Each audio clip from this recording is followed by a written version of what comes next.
All praises and thanks is due to Allah, and peace be upon Prophet Muhammad sallallahu alaihi wasallam, his family, his companion, and all of those who follow his footsteps till thereafter. Praise be to Allah who has created everything, as he states that in the Holy Quran. خلق كل شيء فقدره تقديرا. Everything from scratch. Sky, earth, as it mentioned the Holy Quran in 6 days, and mountains, water, stars, rocks, everything. So the living things and non-living things. So when you look at the non-living things, you look at sands, small sands, and then you look at a huge mountain, and then a huge planet like Mars, stars like the sun, and bigger stars, 10 times as sun, galaxies, the whole universe, with the possibility of expansions. And they haven't reached to the end of that universe.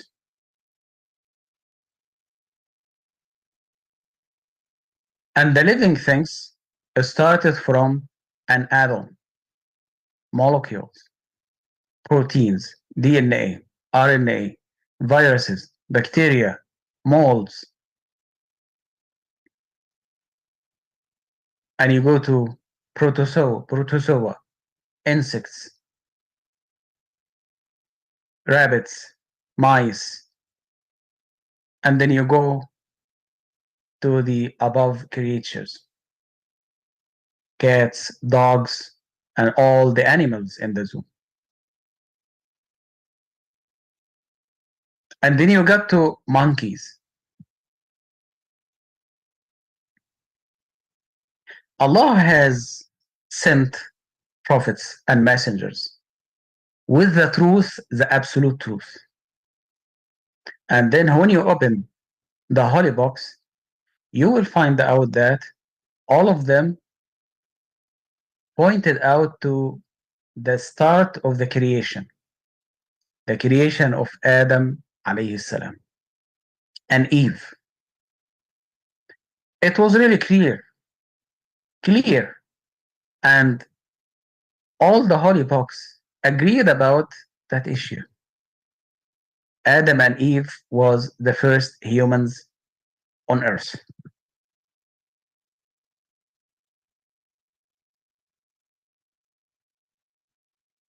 And you can see that in the Holy Quran. In the Holy Quran, Allah explained that into details. He described the meeting between him and the angels, at which he asked them, and he told them that I'm going to create a human being to inhabit the earth. What do you think?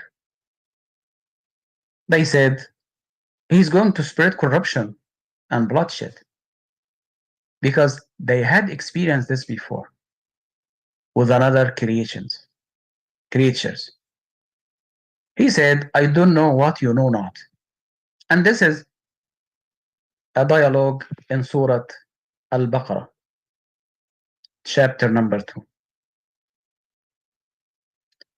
And then in the Holy Quran, Allah declared that, and he explained that he created Adam and Eve from clay, from water and dust, in different ways from clay. And he went on and on to explain the steps for the reproduction of their offsprings.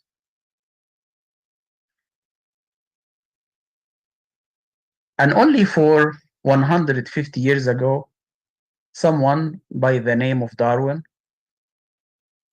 started different theories. What does theories means? He didn't um, provide any observation. He didn't support his theories and promote it to the level of being a fact. No, it was just a theory. So none of the scientists was able to observe what he said.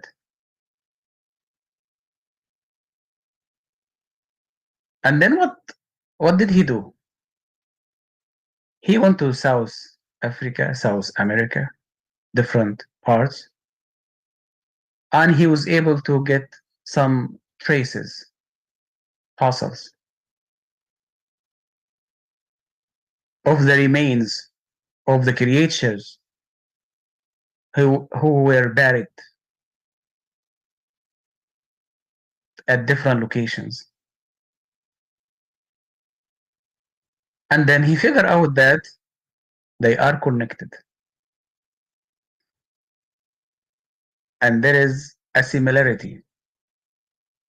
And then he started to say, this is the low class, and this is the higher, the higher, the higher. And then after that, he went to the monkeys and then to a human being. And then he came up with an idea that the root of a human being goes back to monkeys.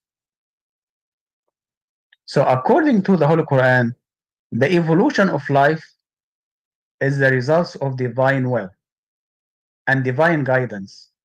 The Holy Quran declares that the harmony and complicity of creation and couldn't have come to its own accord. In contrast, natural selection, the foundation of modern theory of Darwin, credits accidental mutation for the survival of life and its complicity. But it fails to explain how the life was created and how the accident can guide the life toward complicity. So the Holy Quran states that life resulted from evolution. However, this evolution was not blind or random. Rather, evolution was controlled by divine hands. This divine hands accounts for the beginning, diversity, and complicity of life on Earth. However, modern biology, which is based on Darwin's theory of evolution, attributes evolution to the principle of natural selection. According to this principle, humans, animals, plants are evolved by natural accidents. The evolution of human body was simply the outcome of automatic natural process spread out over billions of years. In this immensely long process, humans evolved from one cell organism without any divine help, guidance, and purpose.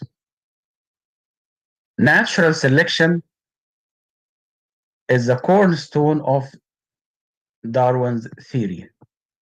Unlike the Holy Quran, the principle of natural selection didn't acknowledge the idea of the universe is designed by an intelligent mind. Another difference between the principle of natural selection and the teaching of Islam is regarding the path of evolution. Natural selection states humans and apes have evolved from the common ancestor. from the same common ancestor. Following this logic, biologists consider apes to be the most recent ancestor of human.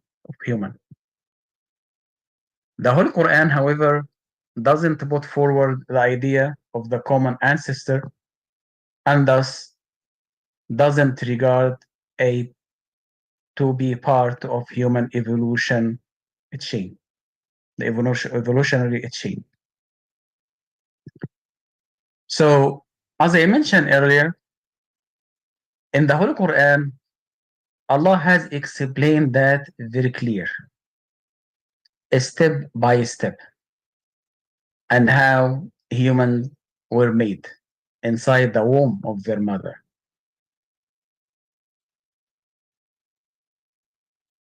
It is by the mercy of Allah that Allah has honored human being, as He said in the Holy Quran, وَلَقَدْ كَرَّمْنَا بَنِي آدَمَ. Allah has honored humans with the brain power, with the free choice, with a special hearts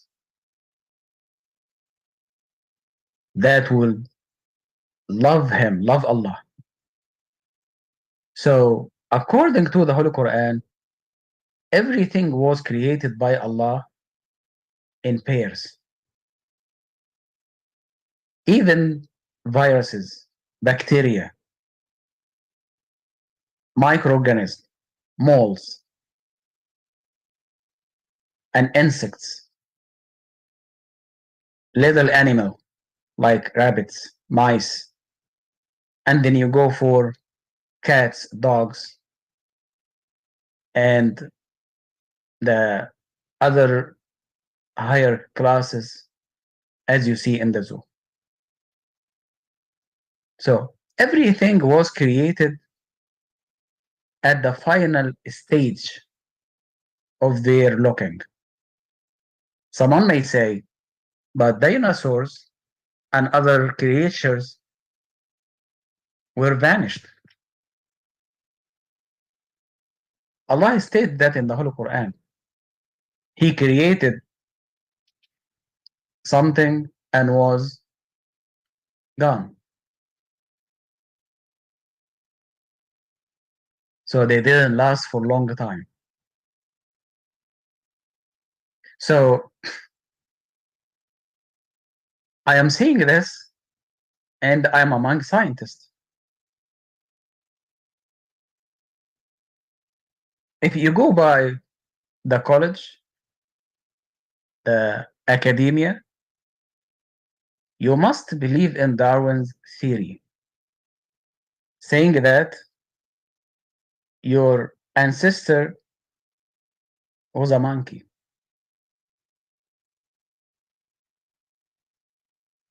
But if you go by your belief, this is really a false information, and as if you don't believe in God and you believe in nature and you believe in the random um, accidents that creates mutants, and based on that you got human being. My question is, they said it needs billions of years to get the second or the next creatures. For human being, they can live for like between 60 and 70 years old. But for bacteria, for example, they live for 20 minutes. So you can create billions of generations within a couple of weeks. But have you seen an insect comes from bacteria or from viruses? Have you observed? And this is a question for scientists. They haven't seen that. But what they studied, and this is a difference between belief and disbelief. If you believe in Allah, this is a big mercy. This is a great mercy that will guide you through. A great mercy, mercy for your brain, for your uh, heart, because it can open um,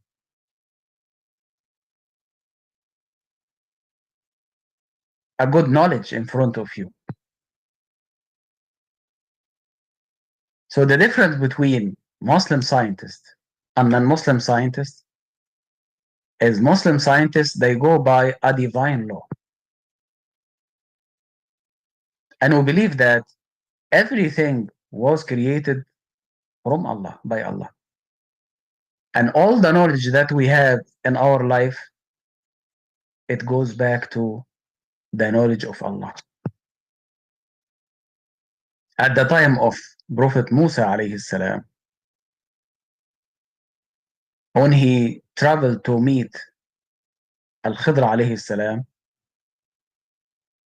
so he saw like a bird going to the ocean and getting a drop of, like, of water to drink.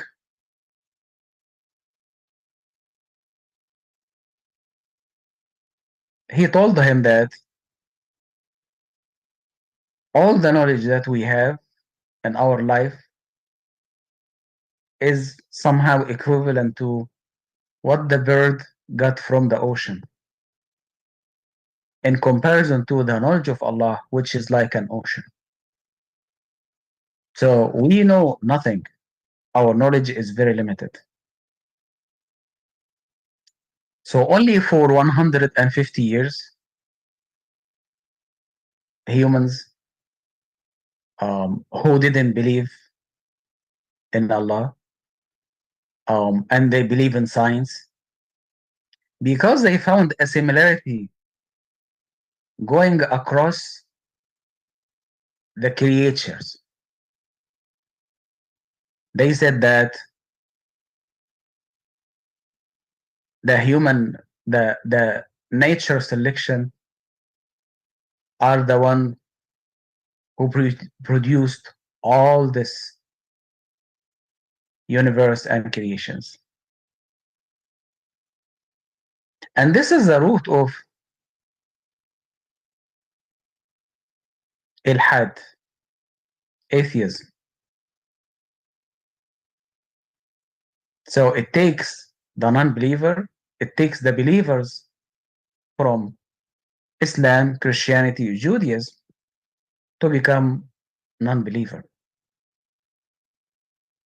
It doesn't attack one religion, but all the religion. And their aim is to leave humans naked of any belief, just by the wind. Nothing will protect them. And then they say there is no God. So be careful. Be careful of that. On the contrary, Quran is considering the similarity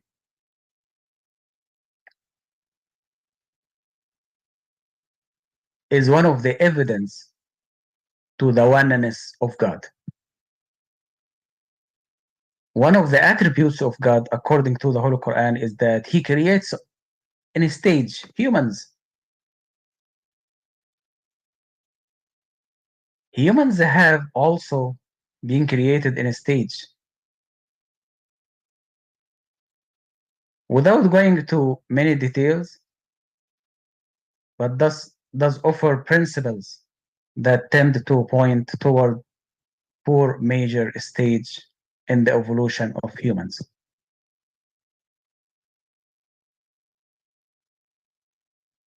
And this evolution from one stage to another, however, occurred under divine guidance.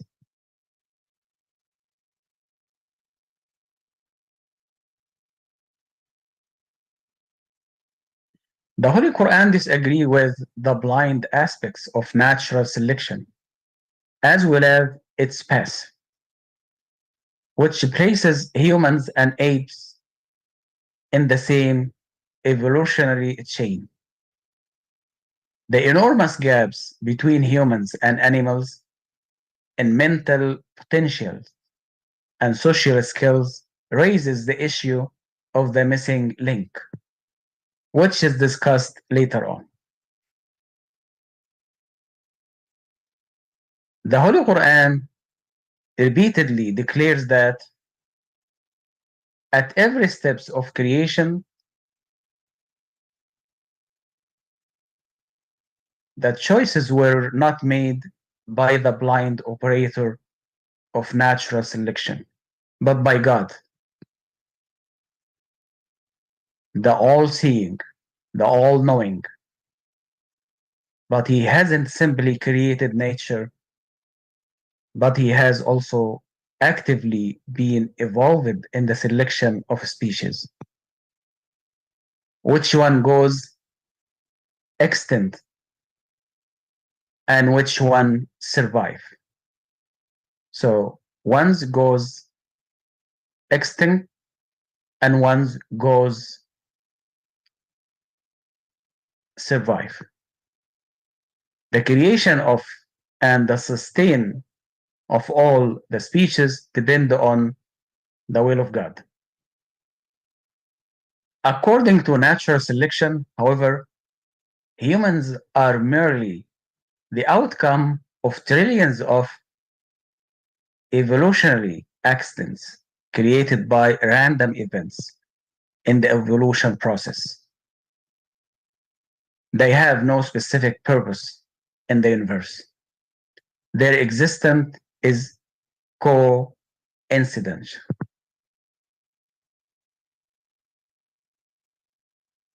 This is a striking contrast to Quranic position that states that it was humanity that is the unlimited purpose of the creation.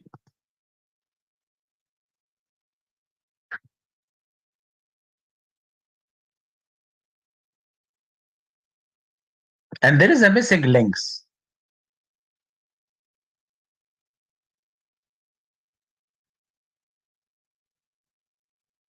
Proponent of natural selection claim that the human species resulted from the mutation of monkeys. This explanation is offered in the light of the similarity in the biological structure of both. Both, if natural selection is based on small changes accumulated over a long period of time, then one should expect to find species that are very similar to human and monkeys. Otherwise, the the great void between humans and monkeys and their behavioral pattern and mental potential cannot be explained. A comparison between humans and monkeys in all these fields will show that human potential in is many billions times greater than that of monkeys. Evolution cannot be attributed to mutations without explaining the gap that exists between humans and animals. This absence of an intermediary species is explained by assuming that the record of intermediate stages has been destroyed. It is argued that subsequent research will restore these lost intermediary through fossils findings.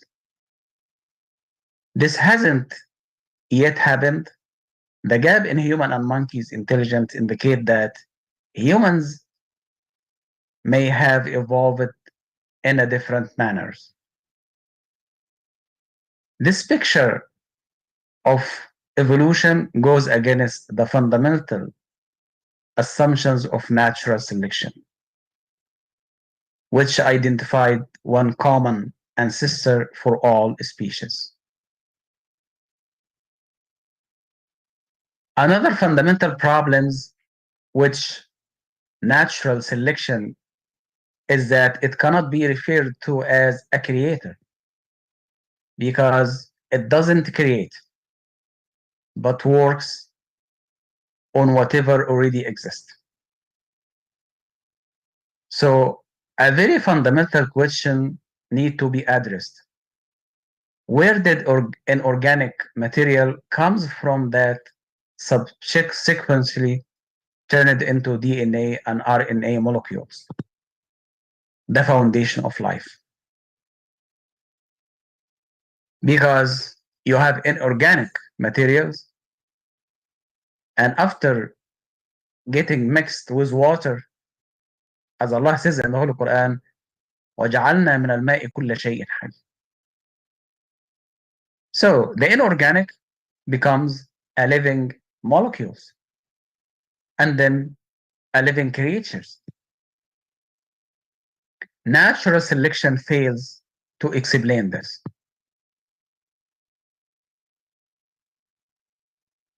It merely explains the developments of life after creation. Modern science, despite remarkable accomplishments, hasn't been able to create a single human cells or living enzyme. Even the creation of Adam is beyond the reach of modern science. When I say Adam, this is a non-living creation, the non-living materials. And when I say living enzymes, this is a living materials. Anything more sophisticated, such as genes, chromosome, cells, or microbes, are so complex that scientists are unable even to think about how they can create something like that. So, someone may say nowadays they take the bone marrow and they can um, create um, the alternative meat, but you need to ask them, how did they do that? They should start with the living cells. So here is the issue. Without a living cells, they cannot create what they were able to create in the lab. Because nowadays they can have 3D printer to create or to fabricate fake meat or fish tissue. But they have to start with the living cells in order to enrich that cells, to go for enrichment. And by the way, the lab next to me, they used to do that with plants. So they get a cell from potatoes or from whatever, and then they started a plant.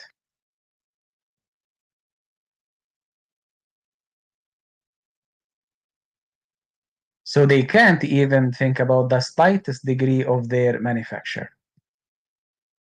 The Holy Quran states that life resulted from evolution.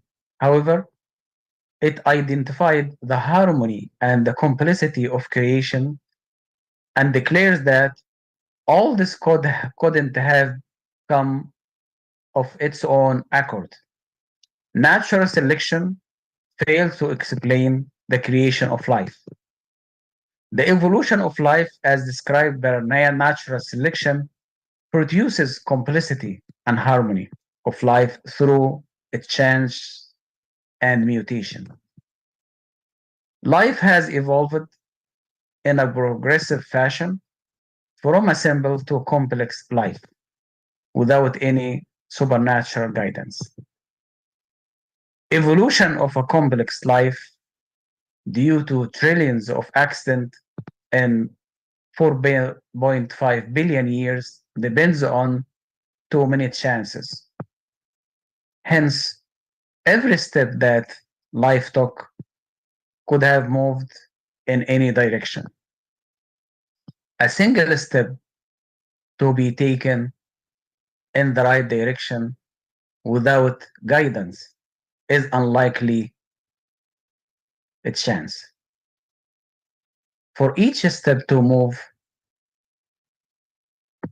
in the right direction a billion times over and purpose the course that could lead to the creation of human is like a bizarre and unrealistic. So I want to conclude by saying, according to the Holy Quran, the evolution of life is the result of a divine will and a divine guidance. The Holy Quran declares that the harmony and complexity of creation and couldn't have come to its own accord. In contrast, natural selection, the foundation of modern theory of evolution, credits accidents, accidental mutations for the survival of life and its complexity. But it fails to explain how the life was created and how the accident can guide the life toward complexity. By looking at that, this is not only the one issue in academia, because similar theories in economic, in education, in sociology, in physiology, in different branches and different discipline has been added false information and false theories to the knowledge. And many books have been written about that. Didn't I mention to you that at the time of the golden age of Islam, Muslim scientists, they wrote many books about the universe, medicine, chemistry, physics, psychology, sociology, and medicine, and so on, in different direction, and everything. They were guided by a divine law, a divine guidance.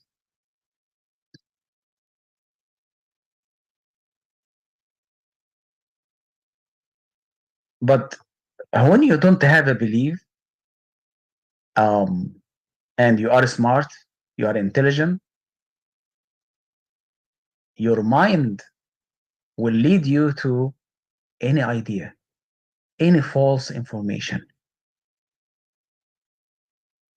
And then later on, you need somebody to prove you the other way around. That has been happening. How many false ideas they come up with. And then we have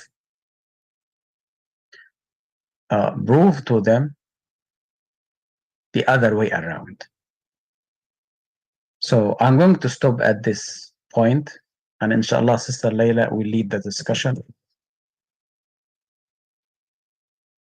if you have something to share.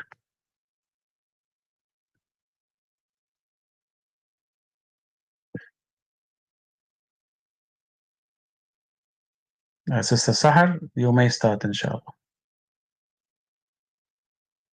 Assalamu alaikum rahmatullah. Alaykum assalam wa rahmatullah.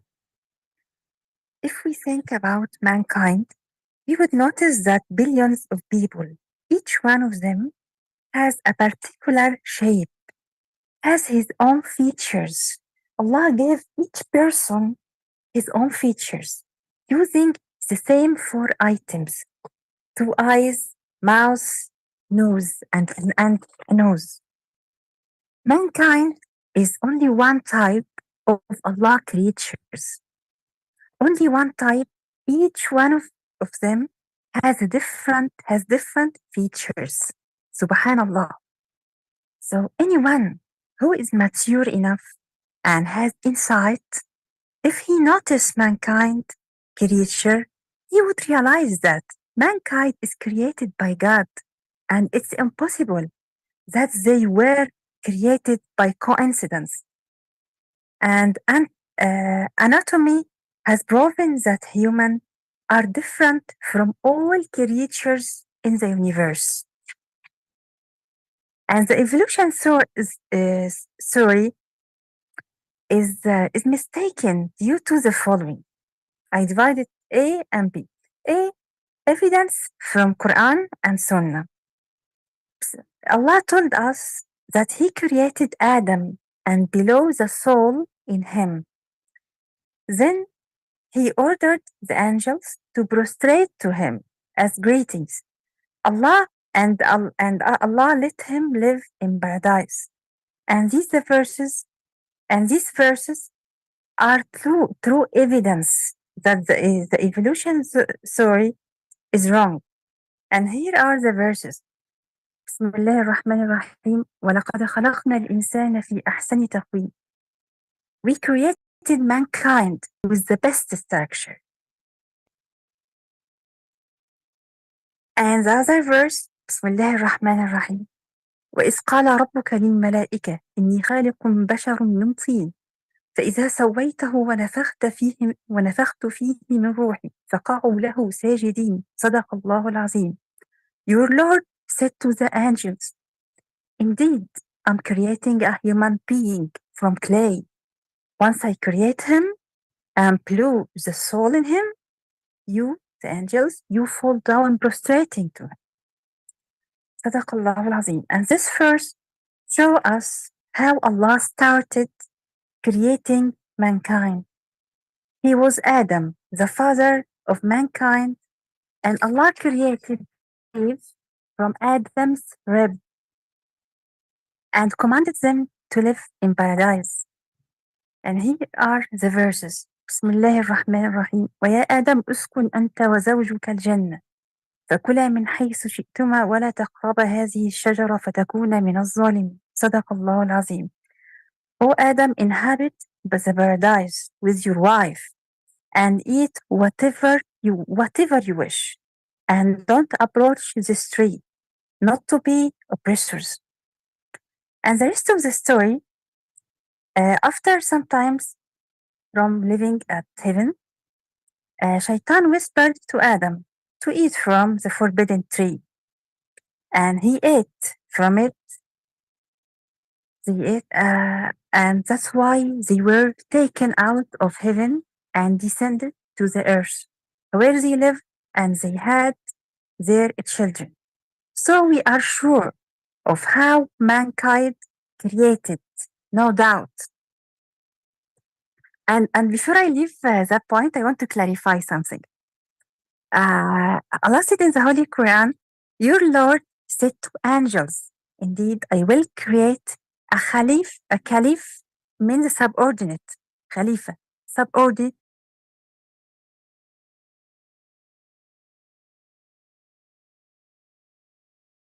That means the earth is the place where Adam would live. So Allah let Adam and Eve live in paradise. They supposed to live in paradise till certain time, then they will live in on the earth. And according to what happened, the rest of the story, when the shaitan whispered, and they were sent earlier. They have to leave it immediately because they made something wrong. He ate something forbidden. But he would go to the earth anyway, sooner or later. This is his place, okay? And Adam made dependence. Adam admit his mistake, and he asked God for forgiveness. Allah forgave him and sent him to live on earth. Adam and Eve are the father and mother of mankind. Adam was a prophet. Allah taught him everything.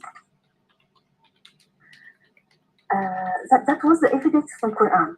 And the second point is the evidence from Sunnah. Rasulullah Muhammad sallallahu alayhi wa sallam said, خلق الله آدم على صورته. And I want to say the meaning of the hadith, not the translation, the meaning. What we can understand of this hadith. Allah created Adam and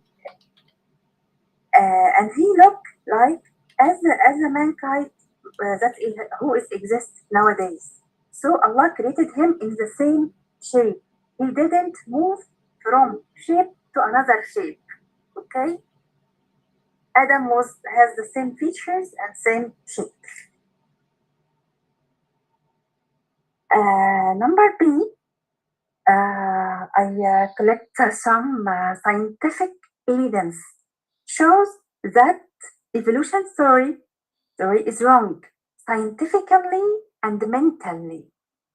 Number one, some scientists mention that Darwin himself wrote down in his book on the origin of species there is loopholes in his story, and there are many problems with it. For example, he found some skeletons for animals from before the Ice Age are similar to animals who exist in our age. They didn't change. Number two, modern science. Modern science has proven that every creature has a genetic map that never changes over time. So each kind of creature has his own adjectives. They doesn't give birth of a different kind of creature. And each type of creature has a certain number of chromosomes, differs from one to another creature. That's why the genetic science has proven that Darwin's theory is invalid. And Darwin claimed that humankind came from animals million years before, while new genetic science didn't prove that. And there are many lost cycles in the chain that Darwin claimed. And the last type of monkey that came before human being, which is semi-monkey, semi-human, nobody found it or found lots of it. Number three, I want to discuss the built-down man. What they call built-down man. In the year 1912, someone who worked as a lawyer and he worked as archaeologist too. He came to British Museum and he presented pieces of a skull that he said he discovered it in 1908 in Beltdown. The skull looked very old and cranium looks belonged to a human, and he presented a jaw belong to a monkey, with teeth belong to human. And the jaw were not connected to the skull, and they were separate. No evidence that that jaw belonged to the same skull. And evolution scientists insist that they belong to one creature without proving any reliable proof of this matter, because this skull and the jaw were golden opportunity for them to announce that it represents the missing link between monkey and the human. And in the meeting of archaeologists in London, 1912, they said that pieces belong to many creatures. They are not, they are, there is no proof they belong to one creature. But people ignore that opinion because the evolution scientists have power in this time, and others doesn't want to contradict with them. And they convince people that this is true evidence. Along 40 years, and many articles were wrote about that. That farce continued till 40 years, till the year 1949, till Kins Oakley from British Museum, from the Department of Human and Anthropobiology. He conducted a Florence experiment on the skull to determine its age. The result was that it wasn't as old as previously estimated. And later, the same person, along with Sir Wilfrid Lee, from the University of Oxford in 1953, they conducted more accurate experiments using the X-ray and the nitrogen to get more accurate results. And the experiments show that the bones were completely new and dated to the current era. And when they put the bones in acid solution, the stains on them disappeared. The stains were created artificially to give the impression that they were old. And when they examined the jaw and the teeth with microscope, they saw that these teeth are human teeth that had been artificially implanted in the jaw, and they were called to appear old. And in the 11th month of 1953, the result of the experiments were officially announced and were as follows. The belt-down man is nothing but a case of roguery and deception carried out by professional people. The skull belonged to a contemporary human, while the jawbone belonged to a 10 years old monkey, and the teeth are human teeth that were artificially implanted and mounted on the jaw. It also appears that the bones were treated with dichromate solution potassium to create camouflage stain to give them an ancient historical appearance. And the fourth point, I want to speak about the Jawa man. The Jawa man, what they call the Jawa man. The Dutch doctor Eugene Dubois declared that he discovered the lost cycle in the evolution theory. He found a piece of a skull that doesn't look human and a human femur bone from the leg. And he told people that they should be belong to one creature. Skull of a monkey and a part of the leg of human. Okay? He is a human monkey walks straight with no evidence as usual for the evolution scientists.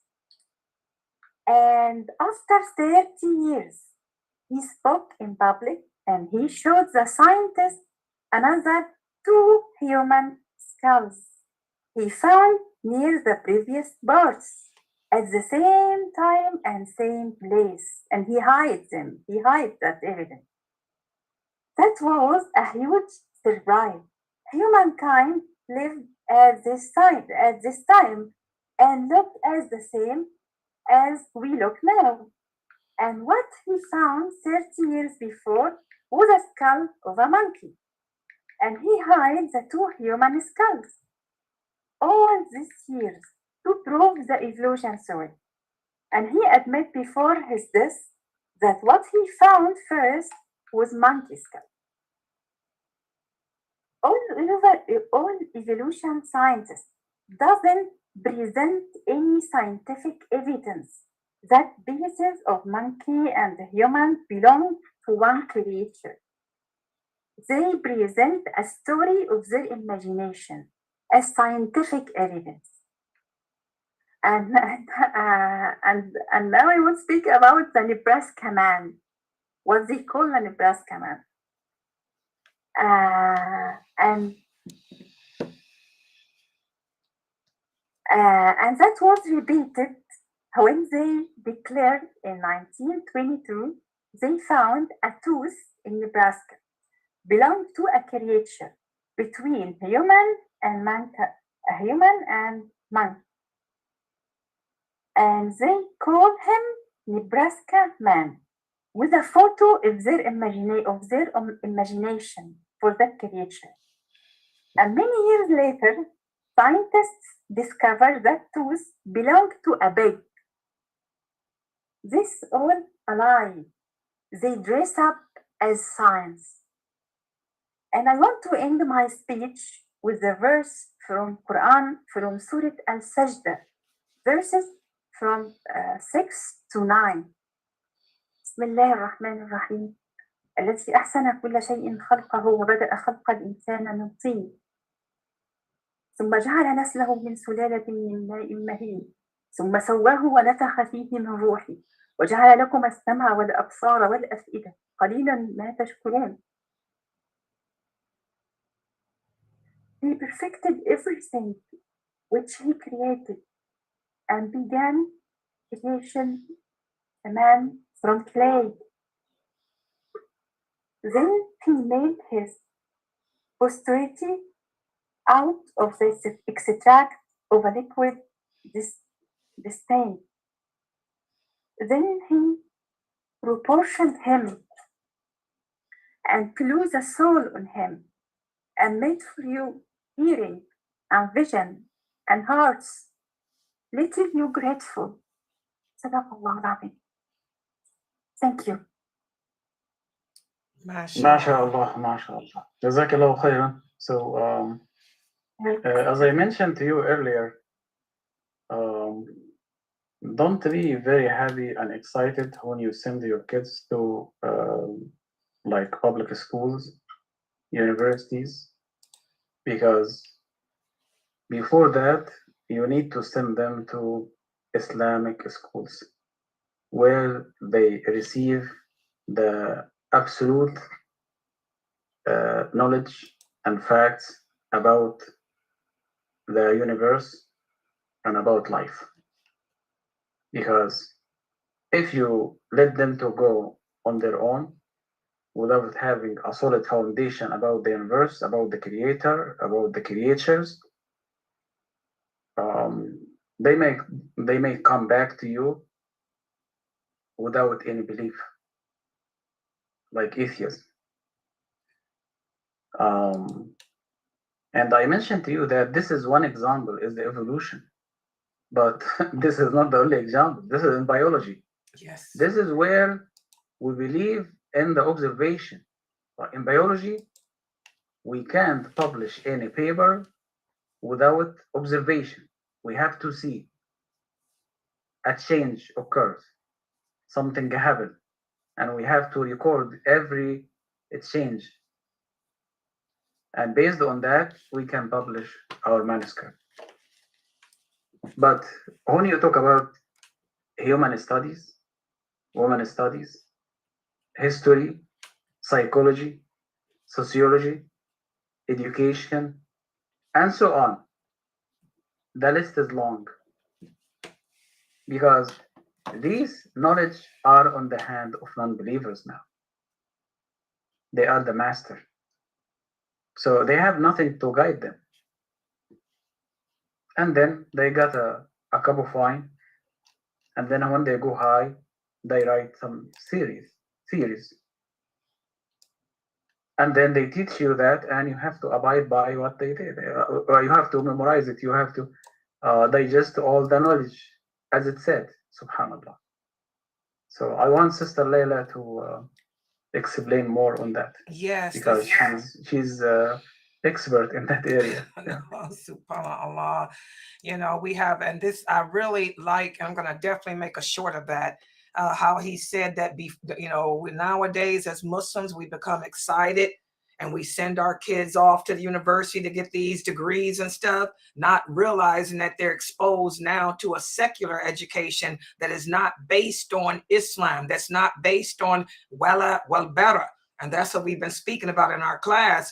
When it comes to going to the university, taking classes, you have to know how to implement el-bara, distance yourself from that which is going to oppose Islamic morality, Islamic ideology, because the Kafirs got a theory for everything.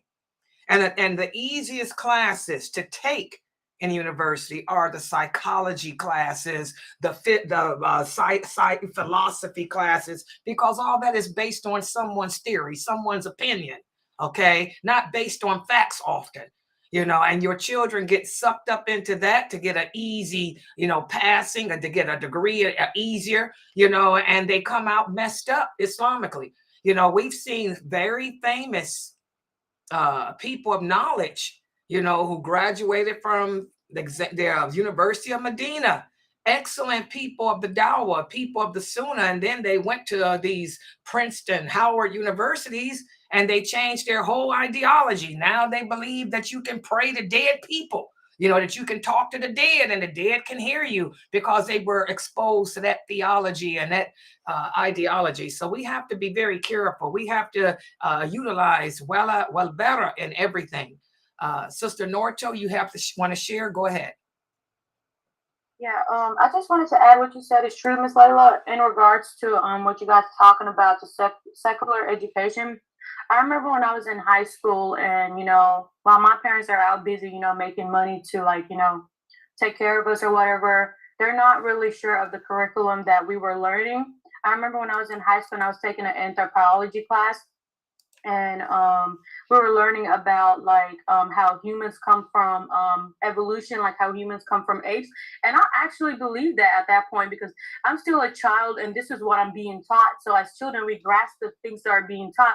I was like, but in the back of my head, I always had the idea of, how the heck do I come from, you know, gorillas and apes? That don't even make no sense. And the way with the evolution they're trying to tell you is, oh, you come from apes because you guys have the same characteristics as an animal, which made no sense to me. And it is true with you, we have to be careful how, you know, what classes these kids are taking and stuff, because it influences your mind and you grow up believing that stuff.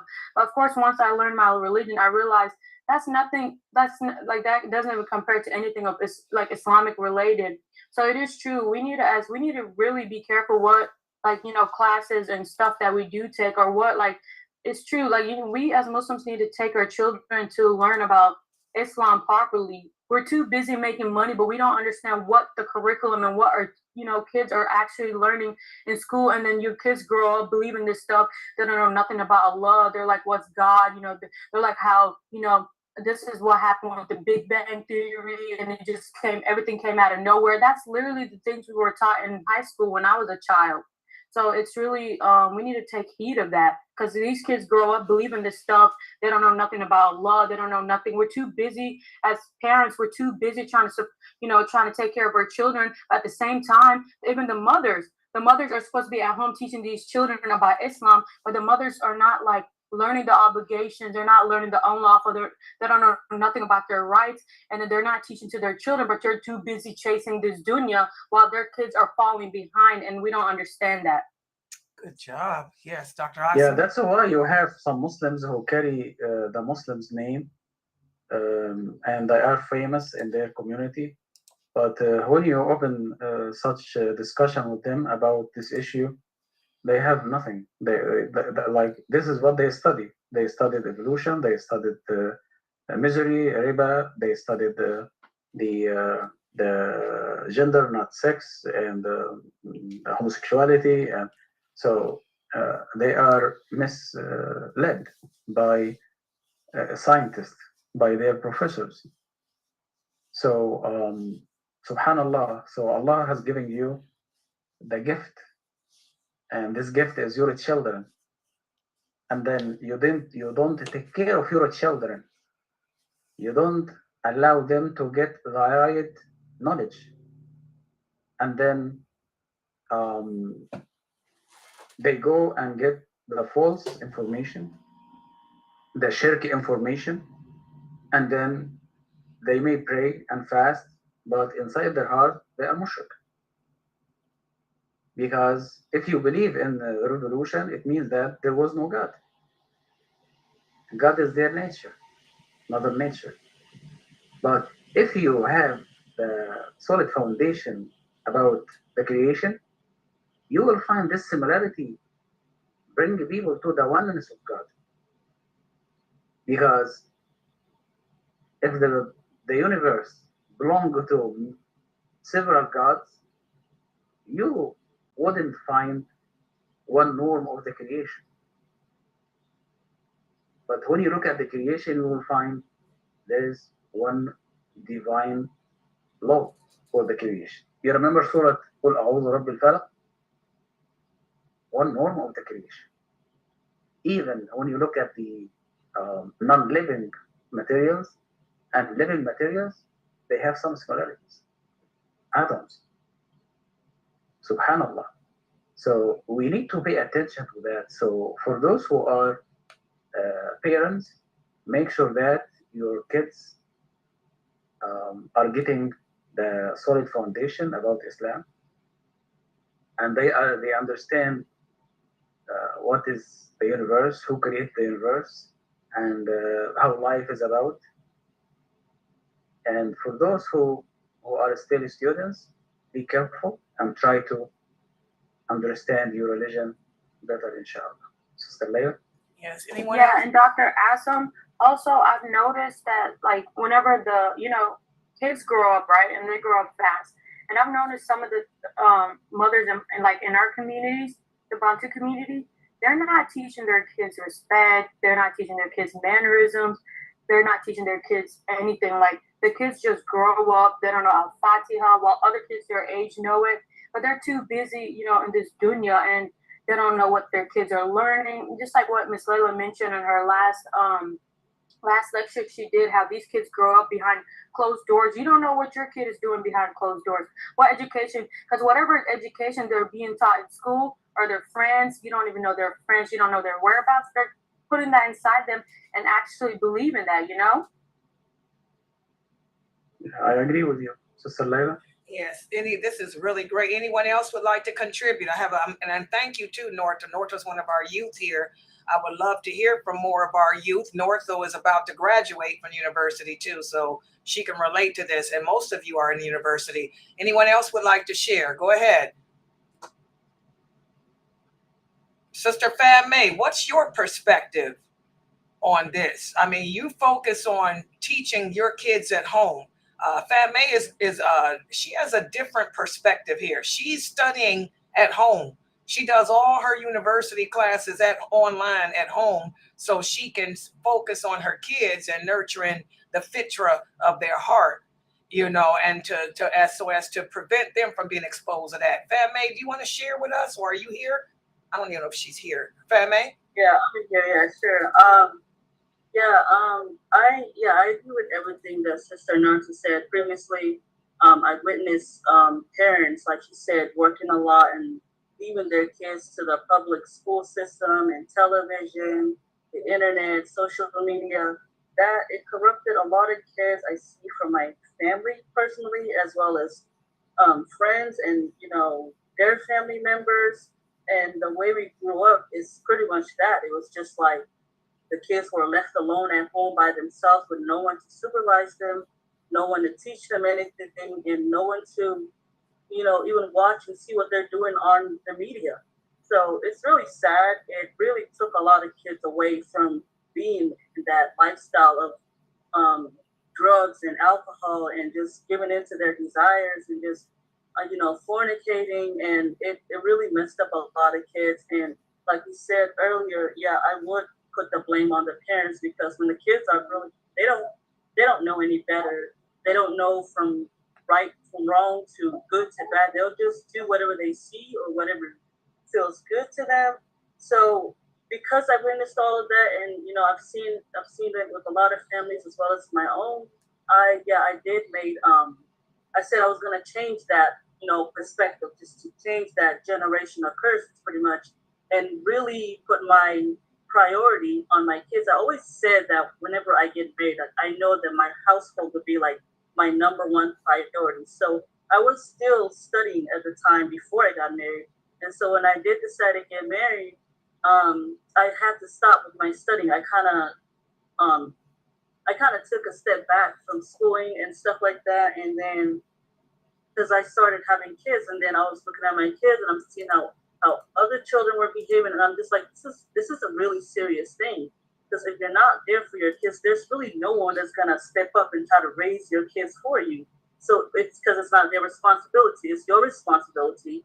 You're gonna be held accountable for it, and you're gonna be the one regretting it later on. So I didn't want to go through any of that. So I said I was gonna stay at home and try my best, because later on kids will grow up and they'll take on whatever they want to take on. But at least you were at home and you tried. At least I could say, I did my job and I tried. And that's what I'm currently doing as a process. And like Sister Layla said, yeah, I went back to school just about a year ago to study an online major. And to my surprise, I thought it was good. I thought it was going to be hard, but actually it wasn't that hard. Like we always said, everything you put your mind to it, you will achieve it. You will reach your goal. And I'm sitting here and I realize I just have like 3 more semesters left or so, and I'm like, yeah, I'm almost done with this. I'm gonna be at home with my kids. I'm gonna be working from home. I'm most likely gonna be homeschooling them, because like I just don't want to take any chances with that outside world. Like that really scares me. So I put my whole focus and priority in my house with my kids. MashaAllah, that's how you preserve the Muslim identity. And Sister Aisha, I saw your hand up and I wanted to ask you, you're a person that's gone to college. And I remember you coming to me about these classes on evolution, psychology, and philosophy, those classes that contradicted your Islamic beliefs. How did you maneuver yourself through those classes where you were being taught the Big Bang Theory, you're being taught about evolution from apes and all this other stuff? How did you handle yourself from that with that, Aisha? Go ahead. Yes, for me, how I was actually a psychology major, and I had many classes that didn't make sense to me. I was like, okay, what am I doing? I had to actually step back and change my major, because some of the stuff that I was learning, like sexuality, like gender, and it was just weird. And I was like, this is actually, this is not, we're not supposed to do this in our religion. And so I actually changed my major because of that reason, because like everybody was saying here, we have to actually be careful in some of these classes. Even in my one of my college class, it's not even a gender class, but they made it into a gender class. Like my professor, he was going around and he was like, everybody say your pronouns, and I'm like, what is this? This is talking about a medical class. What are we doing learning about gender? And he was like, say your pronouns. And I literally, one thing about me is when it comes to my religion, I don't play around. So I told him in front of everyone, I don't got no pronouns, and I'm not saying no pronouns. I don't do that. And he was like taken back, like, yeah, I don't play around my religion. Don't tell me about pronouns. And that I don't I'm not scared, to voice my opinion when it comes to stuff like that. But I know that because I actually learned from this website, I'm actually learning my religion. I can't say the same for those that are not, like for example, my youngest brother, he's just going into college now. And since I learned, he can take some lessons from me. I told him, take online class because for his major, it's online anyways, because I know what comes with college classes. Nowadays they have like many, many classes that talk about, like the Big Bang Theory, those what is called those things where people all these. And I was like, I'm afraid for my brother to get into that because for him, he's younger than us. So I'm making him like learn the religion, like I'm making him get on the Sailor class, listen, because because we have, especially in our culture, the parents really don't focus on the kids, So us as his sisters, we actually encourage him, we basically teach him ourselves because we taught ourselves, And so I told him to take classes like, actual computer classes and stuff that doesn't have to do with what they're making you do. Because once you get into that, you really are going to stop doubting yourself. You're going to start thinking things that you shouldn't be thinking. Because when I was a psychology major, I was over here like, I was thinking stuff too about like certain things. And I was like, this don't make sense. So it's just best to always make sure you're reading, what's on the description of the class. If it has anything to do with gender, get out of it because they're definitely gonna make you say all this stuff about what is sex, what's your sex, And I even had one of my teacher in my class. She was like, "What is your sex?" And I was like, "Sex is female. You female or you a male? That's it." And she actually gave me a bad grade for it because she didn't like the way I answered that. So it's just best for some of this, some of the adults, like Sis Fame said. One thing, like she said, is she learned from, her passes when we were younger, but she didn't do the same thing now that she's a mother. She's like actually focused on her kids. And that's what, I would encourage all the other women here that are married and have kids to do, make sure you're aware of your kids, what they're doing, and make sure, you make sure everything, like their phones, make sure you're aware of everything. Make sure just to teach them the religion the right way, because or else I'm telling you, this dunya is a problem. Yeah, Dr. Asim, go ahead. Dr. Asim? Yeah, assalamu alaikum. Subhanallah. So I understand how painful it is when you go to learn such knowledge and you pay the tuition and you're waiting for graduation, and all of a sudden you found out that this is not the knowledge that I'm looking forward to learn. And I told you, this is not limited to one career or one branch, discipline of science or education. So in every discipline, you will find out some false theories and information. And when you dig and you dive into that, you will find that will lead you to shirk, to become non-believer. I'm not saying non-Muslim, but non-believer. No Christian, no Judaism, no Muslims. And unfortunately, it happened to some Muslims nowadays. they go and they learn and they get an A in the course, and they go to the mosque and pray and fast. But when you talk about this issue, so they don't understand. So how did life begin on Earth?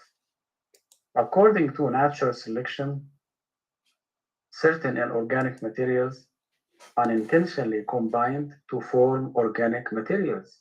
Look at that, unintentionally, such as protein, which through more accident, unintentionally and accident, evolved into DNA and RNA. Further chemical accident eventually produced life. This is nonsense. This is nonsense, but this is according to natural selection. In this regard, there are two challenges that the natural selection faces. One, how organic materials resulted from inorganic materials in uncontrolled condition.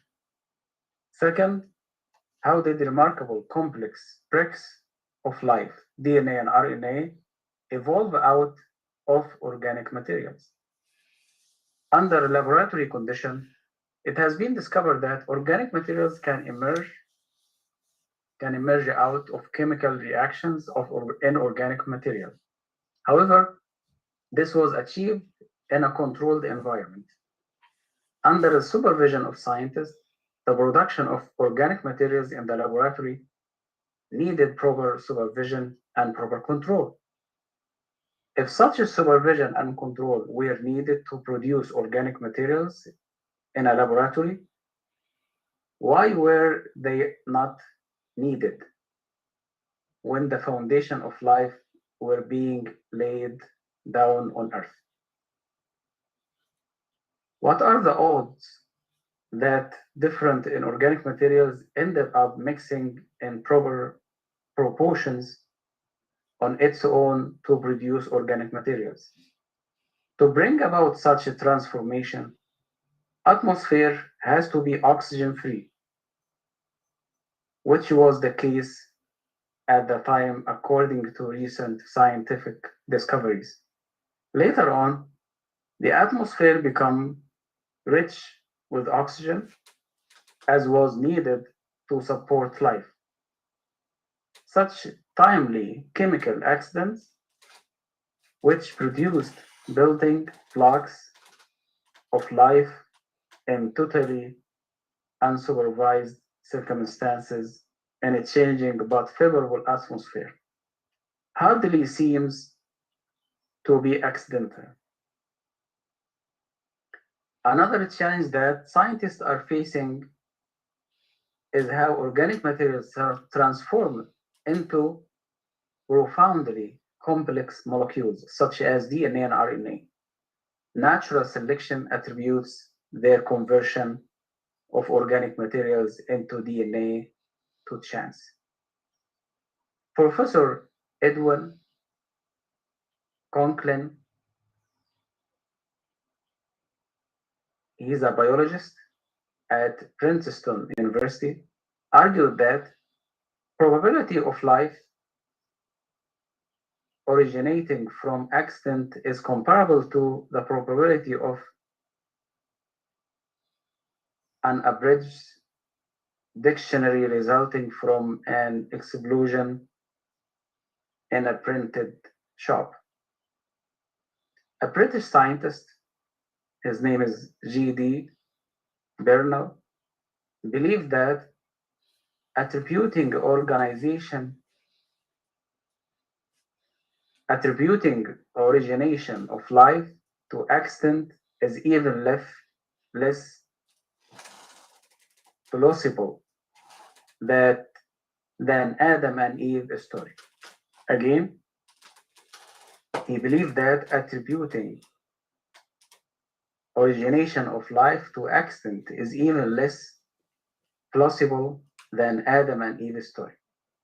In other words, the scientist is saying that biblical explanation, meaning the Holy Book's explanation of the beginning of life, is much more believable than the story of accident. Another one, Frank Allen, professor of biophysics at the University of Manitoba, discovered that for a single protein molecules which support and builds life to be formed out of a chance would require 10 to the power of 2 for 8 years. Again,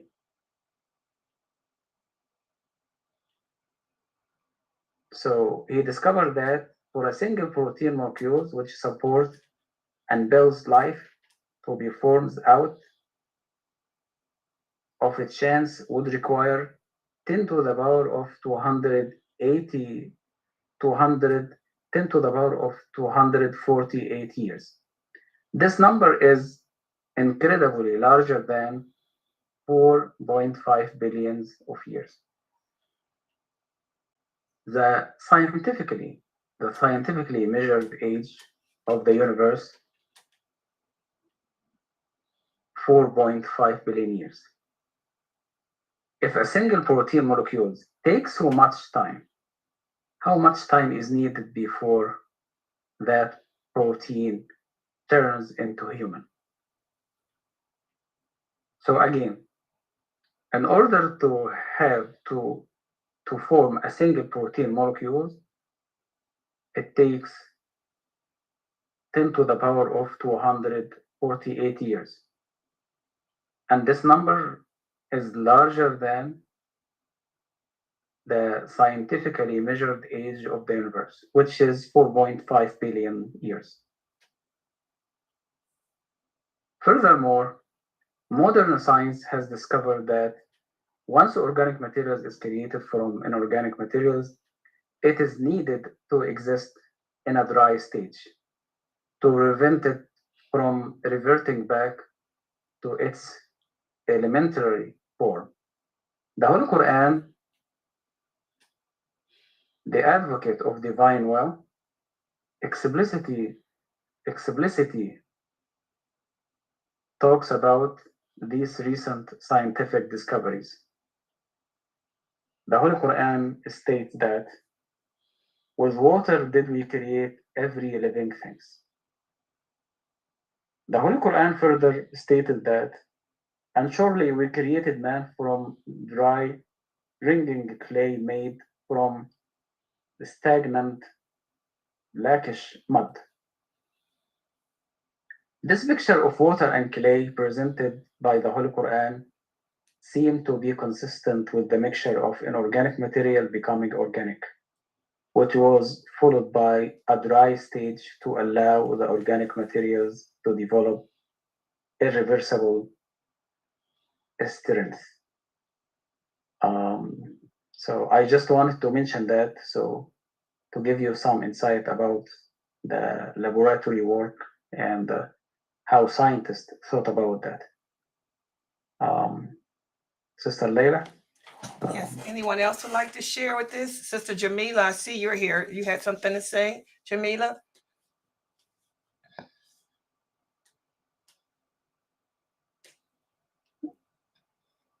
Sister Anissa? Anyone else in here? What about Elma? Yeah. Let me see. I took a pill and just dozed off a little bit, but this is what I think I got out of this lecture. As far as the Darwin versus Allah in the Quran. Well, alhamdulillah for Allah, who described how we were created. And now in today's time and earlier, mankind, scientists have proven that there is a sperm drop in the clot of congealed blood, and together it formed a fetus, which then turns into a human being with the help of Allah subhanahu wa ta'ala.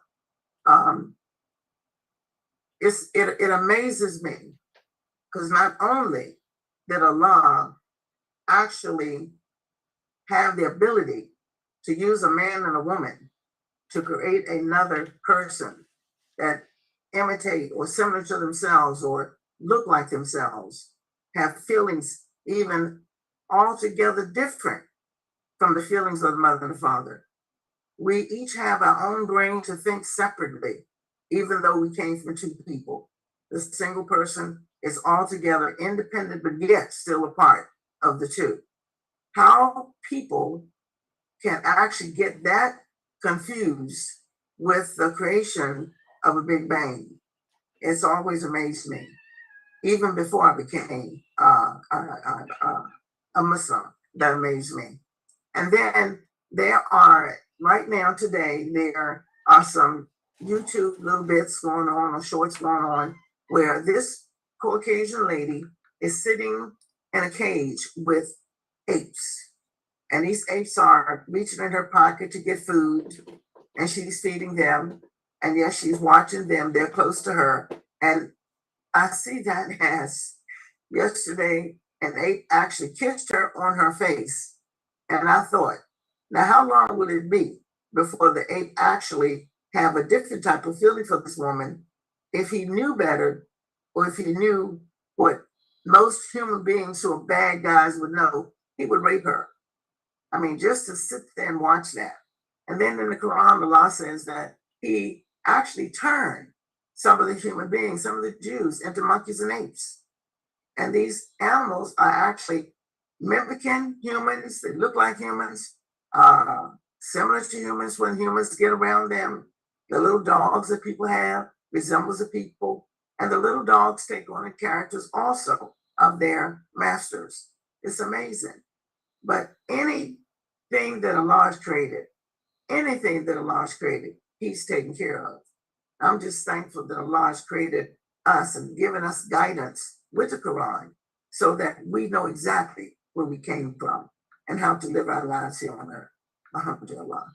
Jazakallah khair, Sister Anisa. Actually, this topic can allow everybody to give their thoughts and to share what they hear from people around them, because it becomes like, you know, available in the TV programs and YouTube and the social networking. So, Any other comments, anyone?